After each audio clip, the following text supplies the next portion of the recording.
nagbisita tayo ng mga kaibigan at kakilala natin dito sa Makati City at binisita natin yung mga namatay dahil sa lindol.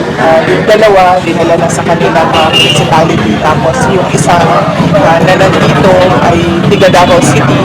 So, tinulungan natin sila para maayos yung pagbiyahe ng kanilang mahal sa buhay. Galing dito sa Makati City, papunta ng Davao City para sa kanyang lindol. Ma'am, ano yung panawagan natin sa publiko, ma'am, na lagi nang maging handa sa lindol at anumang sakuna? Oh yes, oo. Napakahalaga na-experience ko no, yung aftershocks doon sa Cebu, sa Bugol, sa Medellin, at na-experience ko din yung lindol kahapon sa Davao City. Napakahalaga talaga ng presence of mind na huwag kang mataranta.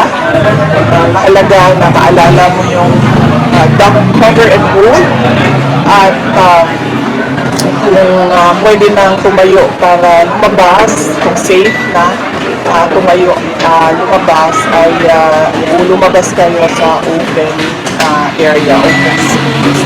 So mahalaga talaga yun na hindi mo makalimutan kung ano yung mga dapat mong gawin pag nandyan na yung lindol. Mahalaga din yung go bag na sa experience ko kahapon ay dapat merong go bag sa labas ng pinto ng bahay para pagtakbo mo, dala mo yung go bag mo. Dahil sa aking karanasan kahapon sa dalawang lindol, wala talaga akong nadala.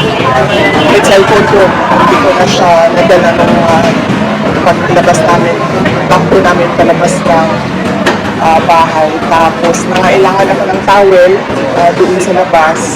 Wala akong kahit anumang gamit na na magamit doon sa labas sa open space. So napakahalaga ng go bag na yun na nakalagay doon yung mga posibleng kailangan ninyo kapag kayo ay lumikas dahil sa lindol.